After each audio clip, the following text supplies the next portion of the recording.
Jamie Farr, the superintendent of the Canandaigua City School District. It's been a few minutes since I've done one of these Zoom webinars with the community. We are recording this, and I'll save it so that we can share it in the future if anybody wanted to watch this, but they weren't in attendance. So it is being recorded. Hopefully you can still see my screen. We are, as a school district, going to be going out to the community with a potential capital project, and this presentation will outline that project and what it entails. So without further ado, I'm going to just jump right into it.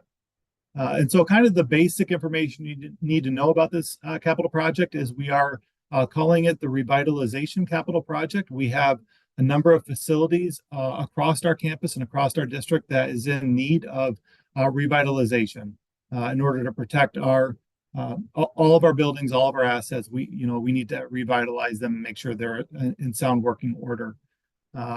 Some people may not know this, but school districts are required every 5 years to do building condition surveys. And what they are is an independent company comes in, they spend many days on our campus, walking around, talking to staff, taking pictures, looking at all of our infrastructure, and then prioritizing the work that needs to get done. And we'll prioritize it by high priority down to low priority based on the condition of the different things that they see across our campus. Typically, when those building condition surveys are done, they're very lengthy documents, 50, 60 pages long, if not longer, that details all of our assets and what needs to be handled. And so going into this capital project, if we looked at the entire building condition survey and did every bit of work that was identified on there, it's really about $150 million worth of work. And certainly we can't do all of that work. And so what we have to do is prioritize the work and then kind of chip away at it in phases. And so this project itself is just over $70 million, $70,230,000. And we would use our capital reserve to offset any local share. And so the community authorized us to start a capital reserve several years ago. That capital reserve is fully funded now. And so we will allocate $13,445,000 towards this capital project. So what that means is between our capital reserve that we already have fully funded and state aid, we can do all the work you're about to see at no additional cost to any of the local taxpayers. And so I'd be remiss if I didn't nod my head and thank our strategic partners, Labella Associates. They're our architects and engineers, and Watchdog is our construction management firm. And so a lot of what you're going to see are things that we work through as a team here from district office with these two firms to make sure we are prioritizing the right stuff and being as efficient as we can with all of the available funds that we have. And so I'll jump in some more here. So we're going to start, I'll talk about the primary elementary school. As you know, we just finished up a year ago, our last capital project. And if you saw the primary elementary school and the middle school, that's really where the bulk of the work was done. Although we did a little bit of work everywhere, that's probably the most noticeable amount of work that was done. And you saw the transformation of those spaces. They really are vibrant, beautiful spaces.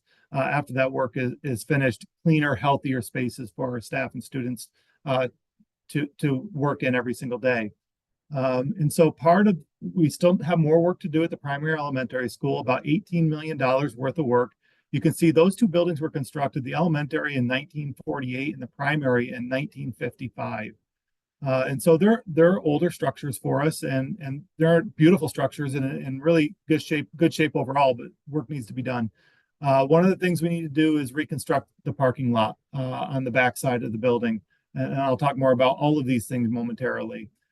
We would look to put air conditioning in the primary school cafeteria. As you know, our buildings, they don't have air conditioning at all of the classrooms, but we've been strategic in trying to add air conditioning in some of the larger spaces like the library. We've added air conditioning in all of our libraries. We've added air conditioning in all of our auditoriums. Now we'd like to add air conditioning in all of our cafeterias so that on those really oppressively hot days, we did leverage this last spring, as a matter of fact. We created a cycle where classes could cycle through the cooled spaces and get reprieve from the heat.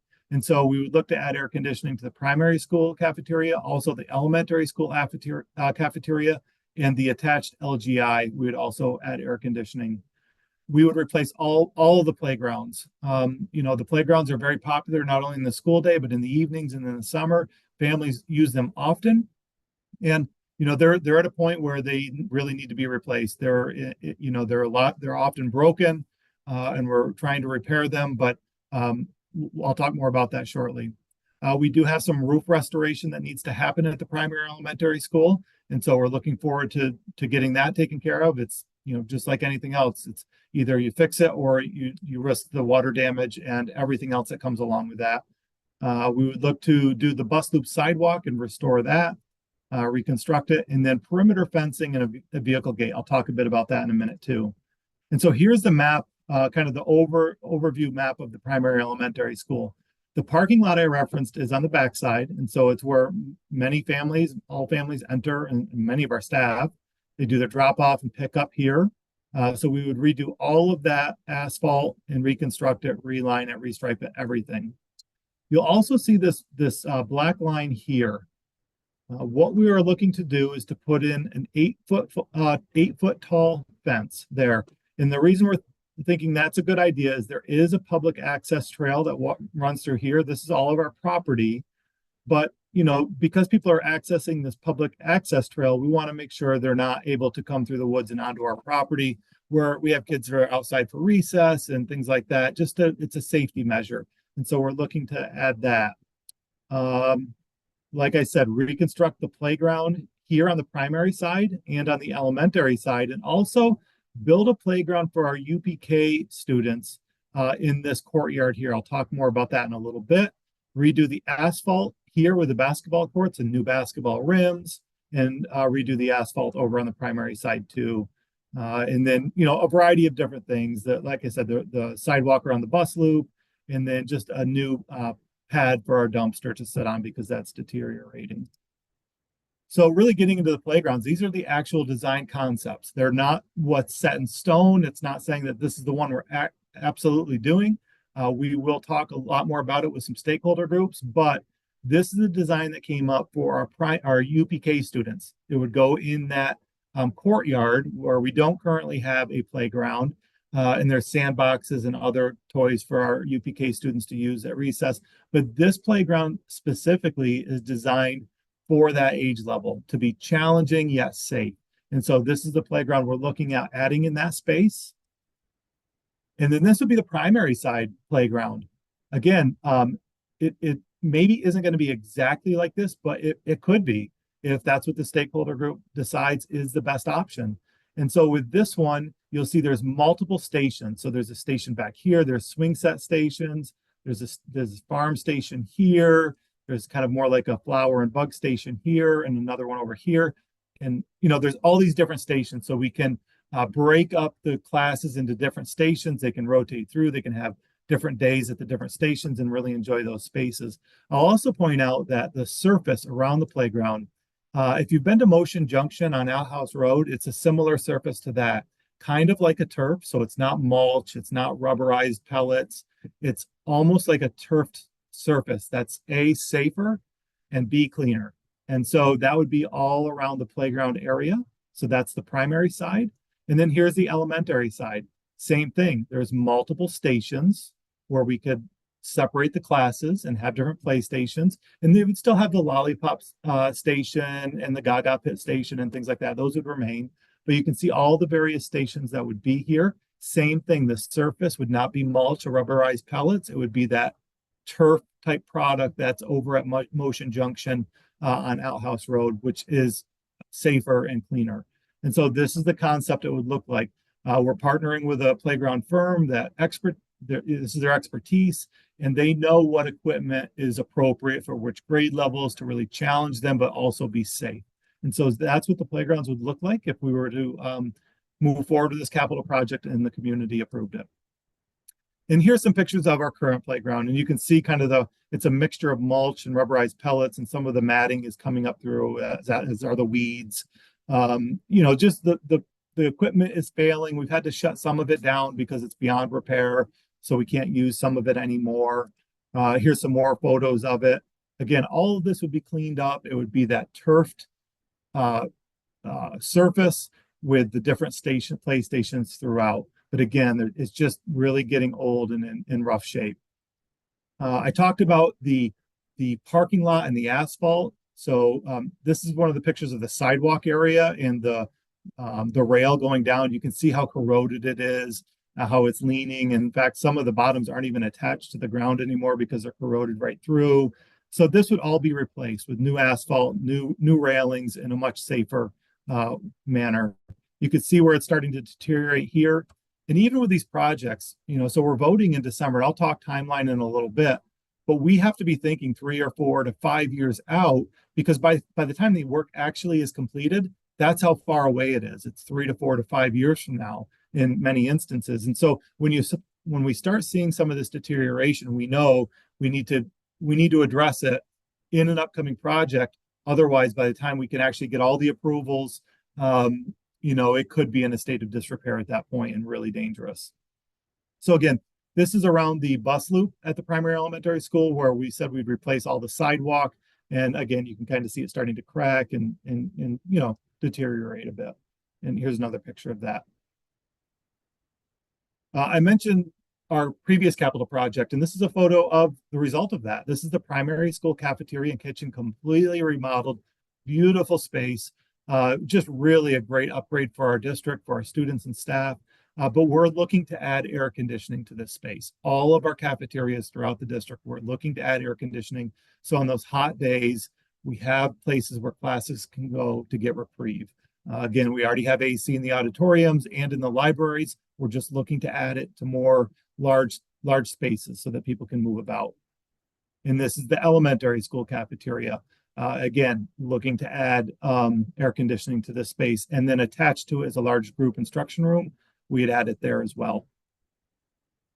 Moving on to the middle school. Again, middle school was constructed in 1962, and it actually benefited a lot from this last capital project. I think it's transformed the most of any of our buildings. It looks new in a lot of ways when you're walking around inside of it. Almost every classroom was renovated. Every classroom was. All the hallways, lockers, it just looks brand new, but there's pieces that still need to be addressed. And so we'd be looking to spend a little over $12 million on this building, this complex. We would look to renovate the fitness center. The gymnasium is in desperate need of it. I'll talk more about that shortly. The boys' locker room, the girls' locker room has already been renovated. A kitchen renovation, we'd bring AC to the cafeteria and kitchen, as I said. Parking lot renovations, exterior door replacement, digital sign replacement, and we're going to move the generator from the roof over on the ground, a little bit larger generator with more capacity that's accessible but protected for our facilities crew. So jumping into this is the overhead view. We would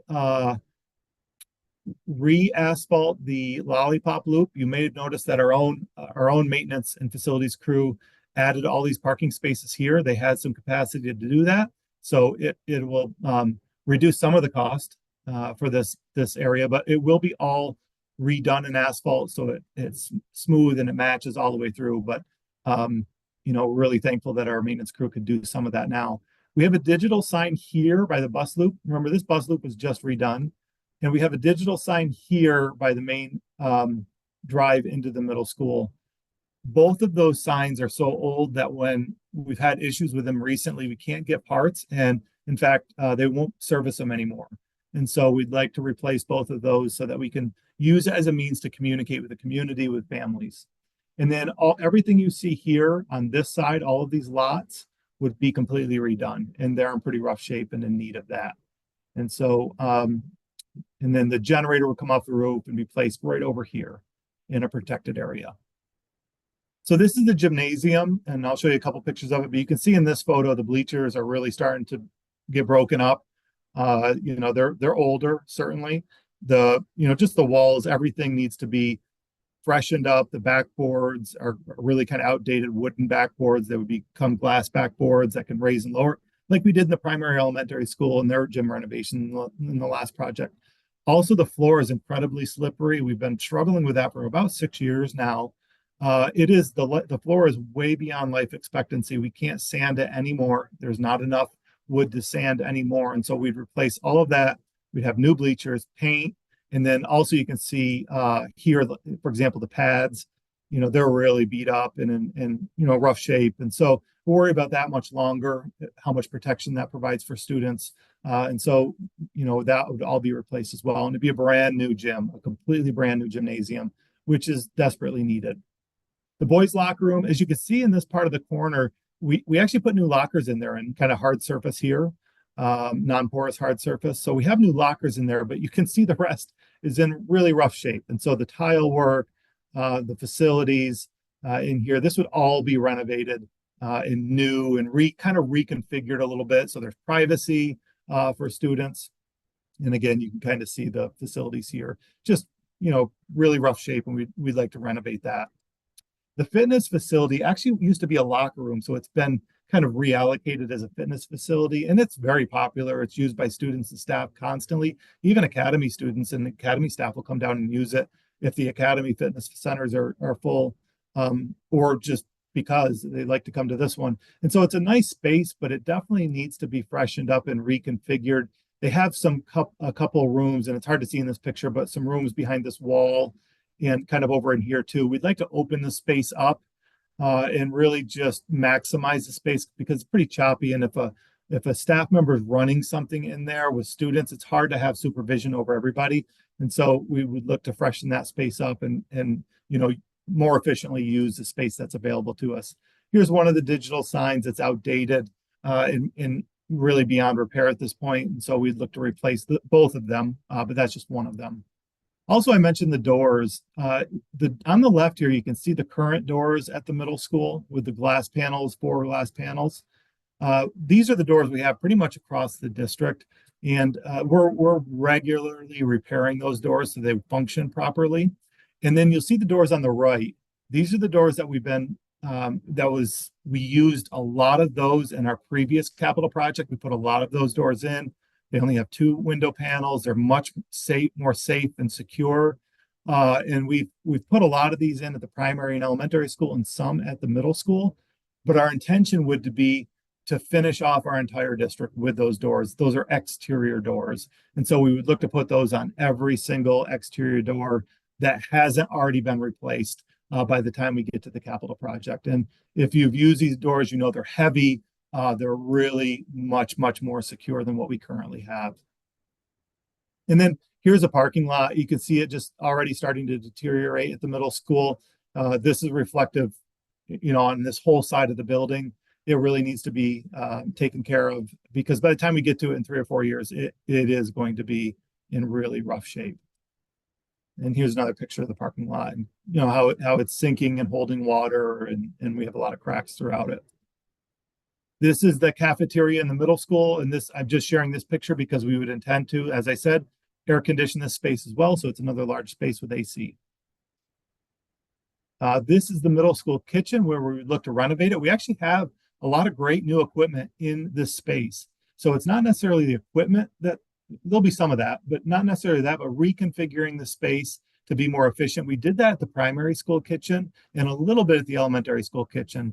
And the way it changed the workflow and productivity and efficiency was drastic. And so we would like to do the same in here and really renovate that space for our staff that prepare so many meals for our students every single day.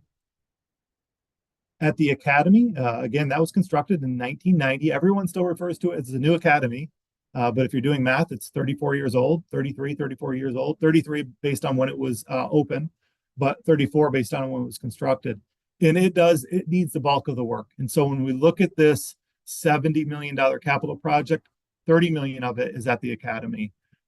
Remember, this last capital project was really focused in on the middle school and the primary elementary school. But the academy didn't have a whole lot done to it, it had a little bit. But this is where we need to focus our attention. So going through the list, air conditioning in the cafeteria, some restroom renovations, all the restrooms will be renovated, but some will look a little different than they currently, and I'll talk about that in a minute. Softball and baseball turf facility, I'll talk about that shortly. The stadium turf replacement, so our main stadium that's turfed, by the time this capital project would come along and we would get to that, it would be about 11 or 12 years on that turf. If you know anything about the turf, their life expectancy is 8 to 10 years. And so we have an amazing crew. We have a maintenance program for our turf. It's holding up really nicely. But by the time we could get to this work through this capital project, it will be needing to be replaced. And so it's hard to believe. It feels like we just opened it, but we've been on it for 8 years almost already. And so time flies. Concession stand, that's not at the main stadium. That's back by where the track is. I'll talk a bit about that. Stairwell refinishing. If you've been at the academy and you walked in the stairwells, you'll know how desperately that's needed. New tennis courts and relocate them at the academy. I'll talk a lot more about that shortly. Replace the exhibition field scoreboard and timing system. That's where the track is. That's called exhibition field. The art tech rooms really need to be renovated. I'll show you some photos. Ceiling and light replacement in all the corridors. And I'll talk a bit about that shortly. Again, I already talked about the exterior doors and what we're moving towards. So we would do this at the academy too. We would upgrade to those safer, more secure doors all the way around the exterior of the academy. We would replace the generator, which is desperately needed. It is original and needs to be replaced. Our elevator also needs to be replaced. This is one of those things that is original to the building, and it's hard to find parts and hard to have it repaired anymore. And so that needs to be replaced. And then carpet replacement in the library is definitely needed. So looking at the space from overhead, the academy is here. All right. The new parking lots are here. This is where we do parent drop off, and that lot was in the last project. And really, it's been a great flow of drop off and everything. We're really pleased with that. And so if you look, well, the generator will be replaced here in the back of the building.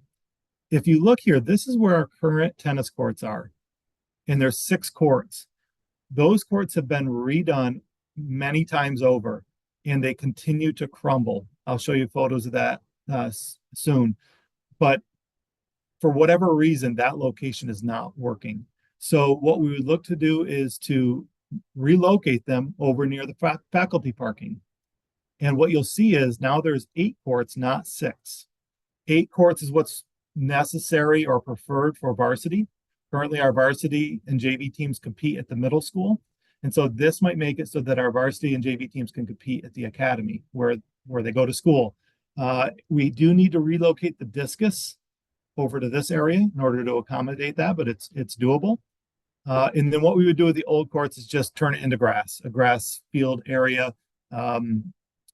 That would be fairly flat, and I suppose you could do some phys ed or youth sports there, just like little practices and things like that. And then we would replace the scoreboard here. And the big thing I want to point out is this structure. So this would be the new baseball and softball turf structure. And then you'll see in the outfield here, in the off season, when it's not softball and baseball season, soccer and lacrosse and football could also use that space. It'd be a turf space for practice and things like that. I'll get into the details of what everything is on this. We have some, really nice looking images of what it could look like. But what I need you to understand, and not many people know this about our district. See this black line right here that goes right along this hedgerow by our current tennis courts all the way down. That is actually our property line. Everything to the right of it is VA property. So where our current varsity softball field is, and this baseball field down here, the large majority of this parking lot, the red house that's way over here, we don't own any of that. That's VA property. They've been amazing partners since 1990. They want us using this space. They've in fact tried to give us this space multiple times, but the federal government has not allowed it. It's actually made it to Congress floor before, and it's been disallowed. The federal government doesn't like to give up their land. And so even though the VA would like us to have it, they can't find an avenue to give it to us. So if I'm thinking long-term planning, not knowing whatever might happen with this property that we don't own, you'll see this line. It actually puts this entire structure within our property. And so what people also don't know is we own Northeast Park. That's actually the Canandaigua City School District property.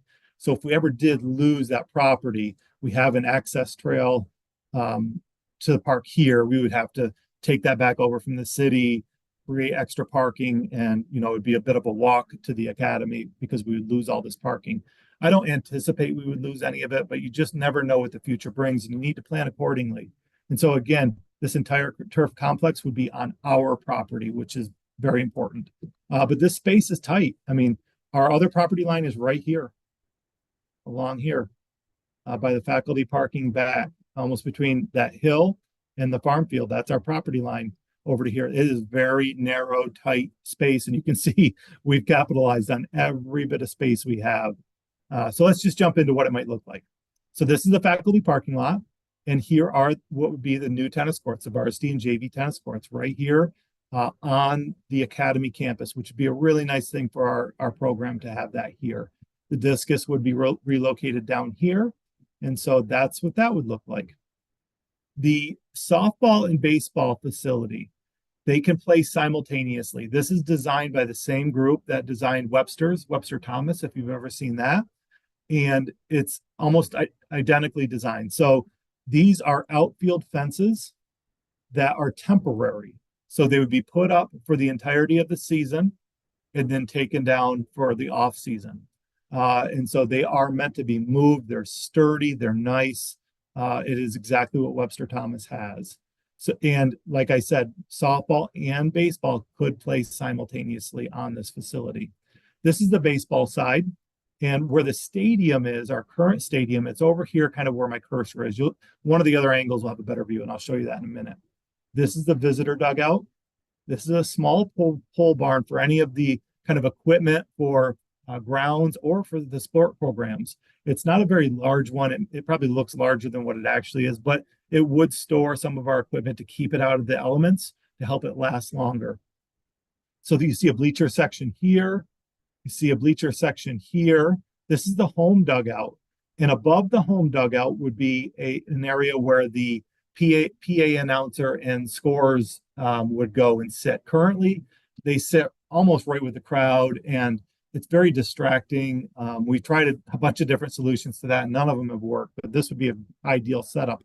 And you can see it's on both sides. Same with softball. The home dugout's here, and the PA and score box is up above it. And then the visitor dugouts here. You'll also note lights. So these fields would be lit, and you could play games at night.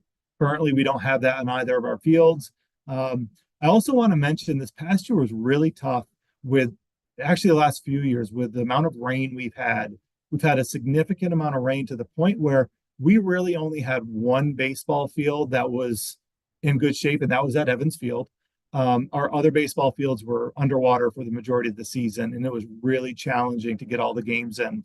For softball, again, our academy field that's on the VA land was in pretty good shape, but the rest were, wet for a lot of the season and really hard to get on.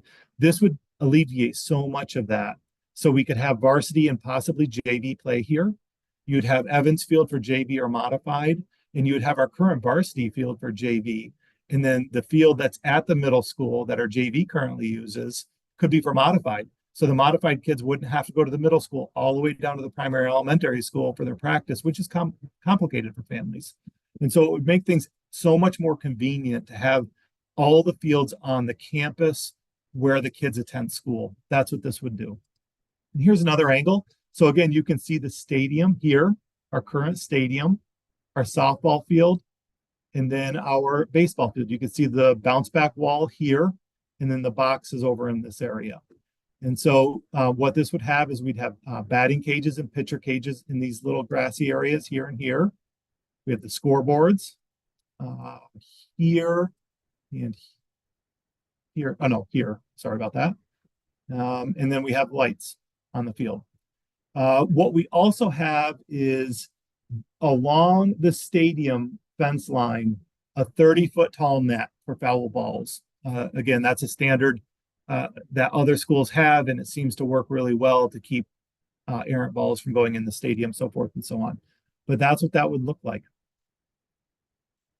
Also, we're going to renovate all the bathrooms at the academy. They're in really, really bad shape. They're original to the building. Most of the bathrooms that maybe our community is aware of, so in the atrium, down by the gymnasiums, by the field house. Those would just be renovated and really maintain the same footprint. But in the academic wing, there's 4 bathrooms, um, 2 upstairs and 2 downstairs in the corners. We would look to take the boys' bathroom and the girls' bathroom and open that space up entirely and create a new system. And so if you can see my cursor over here, this is the hallway and this is a hallway. This would be the entire footprint of the boys and girls bathroom currently. And again, there'll be 2 upstairs and 2 downstairs. And what we would make is a hallway here and a hallway out here, kind of like an L-shaped hallway. And every one of these bathrooms would then become gender neutral single-use bathrooms for students to use, every single one of them. So what we've heard a lot about from students is, they don't feel like they don't have privacy to use the restroom in school because, you go into those group bathrooms and they have the half walls where the stalls are in between or the kind of the quarter walls between the urinals. These are complete walls, floor to ceiling, tiled, completely enclosed spaces with a toilet and with a sink within each space. So you can kind of see how that is with the toilet and sink in every space. So they're all individual and private spaces where kids can use the bathroom. And so, so within this, what you would see is a teacher's dedicated toilet room, an accessible toilet room that's a little bit larger, and then the 6 other individual ones. So there'd be 4 of these, 2 on the second floor, 2 on the first floor. There are a number of districts that have moved to this, and the students and staff are very thankful for it because of the privacy that they offer. I talked about our tennis courts. This was actually done 7 or 8 years ago, and this is already the condition of it. You can see how much it's faded, and it's hard to tell from this picture, but the sinking, you can kind of see here where I'm drawing this, the gouges throughout. These are multiple. There's probably 10 of them on this court. And if you look a little closer, there's actually a lip to them of pretty significant, and you could, stick a finger down inside of them. That's how wide they are. And so, they're just a safety issue. Someone could trip on those fairly easily. Our maintenance crew is doing a great job of trying to keep it patched and get through for now. But this is what happens every single time we've tried to redo these courts. They do this within a few years every time. So we just feel like the ground, for whatever reason in that area, is not right for what we're trying to do. So we'd return that to grass and move the courts over by the faculty parking. This is the concession stand at the track that I referenced. It's really in rough shape, as you can see. So we would bring something in that's, it'd be either a prefab or a brick building that matches everything else.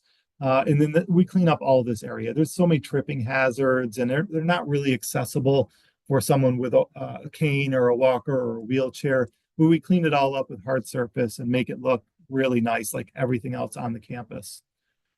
This scoreboard is incredibly old. I believe it's original. So we would replace this and the timing system that goes with the track so that track meets can run more smoothly.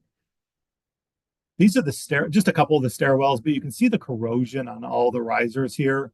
It is uniform throughout the academy. Again, it's over 30 years old, and even the treads, they're bubbling. All over the treads are bubbling up, and so these stairwells are in desperate need of renovation. We would work through, there's murals in many of them. Certainly we don't want to lose all the hard work that our students have done on those murals. So we're going to work through, how do we honor the murals and hopefully try to retain them as best we can. I mentioned the corridors. We're going to redo all the ceiling tiles, and we're going to move to LED high efficiency lighting in all of the hallways. In the last project, we did that entirely at the primary elementary school and the middle school. And I can't tell you the number of times people comment about how bright and vibrant and energizing the space is having it that way. It's not as dark anymore. And so we would like to do that in all of the corridor spaces, hallways and things like that throughout the academy. We would bring air conditioning to the cafeteria, as I mentioned in the other buildings. So it's another large space they can cool down in, just like we have it in our auditorium, our theater here, and our library. This is a couple of our art rooms. Again, our rooms they're beautiful spaces. They're large, but the equipment, the countertops are delaminating. A lot of the drawers and cabinetry is broken. You can see some delamination here. The sinks and faucets are just, they need to be renovated. We put so much value in our arts program here in our school district that, they deserve really great spaces to work out of. So we would renovate the art classrooms, and we'd be excited about doing that. And then we have our technology classrooms. We have very innovative technology classrooms and teachers, and they're doing some really innovative work. But the spaces were designed in the late 80s, early 90s. Technology, as you know, has changed drastically in that time frame. And so a lot of the work they're doing now, the spaces just aren't suitable for the new technology that they implement with the students. And so we would look to totally renovate these spaces. And you can kind of see the shape that these spaces are in. Our teachers, art and tech, and our custodial groups, they take such great care of these spaces. So it's not a criticism of that at all. It's just they're old spaces and they get used a lot by our folks. And so again, here's another kind of couple pictures of those spaces and how they need to be renovated and really brought up to what the needs are these days for technology classes. So that's that.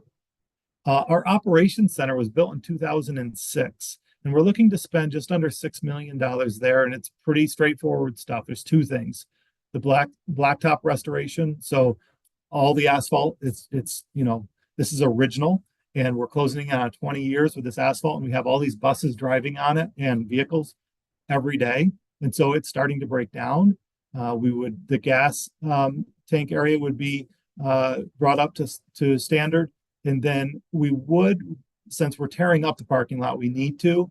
We're just trying to be forward thinking here, and we would run some conduit in case this bus electrification law does continue on and we have to move to electric buses. We would at least have the conduit there. Since we have to tear up the asphalt, it's the smart thing to do just in case, but we wouldn't be running any infrastructure other than that. So here's some pictures of the parking lot. And you can just see how many times it's tried to been repaired and patched. It's been quite a few times. And then we do have some technology upgrades. We're going to add fiber redundancy and Ethernet cable replacement because a lot of it's just really outdated and needs to be upgraded to today's standard. And so that's almost $4 million of really just fiber and Ethernet work district-wide, so that we know that today, we operate with so much based on technology and technology working appropriately. And we have such a fantastic IT department that really, they do a great job. But this would ensure that our infrastructure is where it needs to be so we can continue to operate. So here are the timelines. December 3rd would be the vote on this capital project. Again, this presentation is being recorded. We'll make it available for folks to watch anytime they'd like. We're also going to do, I'll do another forum, but this one in person at our operations center a week from today at the same time. So next Thursday at 6 p.m. at our operations center. We'll create a short video, a 3 to 5 minute video that's much easier to watch than this 45-minute video. And so we'll create one of those. We'll send out a postcard most likely with a QR code where you can click on it and learn all about the project as well. We have time. And so the vote's not until December. We're going to communicate in a multitude of ways so you know exactly what the project entails and you can make an informed decision. But if it was approved on December 3rd, this project is going to be in 2 phases. There's a lot of work here and we have to phase it out. Phase 1, we'd work on the design this coming spring. Phase 2 would be next spring. And then we would look for SED approvals. So once we do the design, we have to submit all of the design work to State Education Department to get their approval. So phase 1, we'd look to approve this coming summer and fall. And then phase 2 would be the following summer and fall. And then construction for phase 1 would really be not next school year, but the school year after, essentially. And then phase 2 would be the year after that. So really all of this work wouldn't finish until probably the end of 2028. And so this will take 4 to 5 years, this entire process. It's a fairly large process in scope. And so again, the entire project, a little over $70 million. We are going to use almost $13.5 million from our capital reserve that the community already voted and approved us having. And that means everything I just showed you, we can do without asking any additional funding from taxpayers. It can all be paid for by our capital reserve and state aid, which is really something to be proud of. And so that's the project. That's what it entails. Again, these are all design concepts. When we get into the actual design work, should this be approved by the community, we have to work through all of this, and things can change and adjust a bit here and there. And so I can't say that it's going to be exactly what we showed you here tonight, but it is going to be incredibly close to that. And we would have stakeholder groups of staff, of students, of community members that would help guide the design and where we land in the end with all of this, just like we did in the last project. There was a lot of voice to get us to where we are. And so I'm going to stop sharing my screen. I'm not sure if there's any questions. I see we have still about the same number of attendees, but there is an area, I believe, where you can type a Q&A, and I'd be happy to answer any questions you might have if there are any.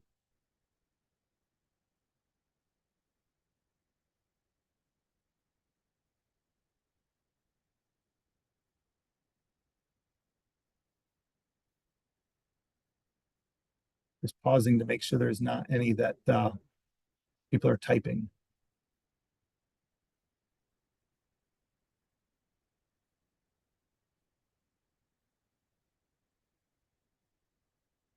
Okay. I'm not seeing any questions, so you're welcome to email me. If you'd like, you could attend next week's forum. You could call me here at district office. Happy to talk this through with you as much as you'd like. But I appreciate you spending the time with me this evening. And have a great night. Thank you.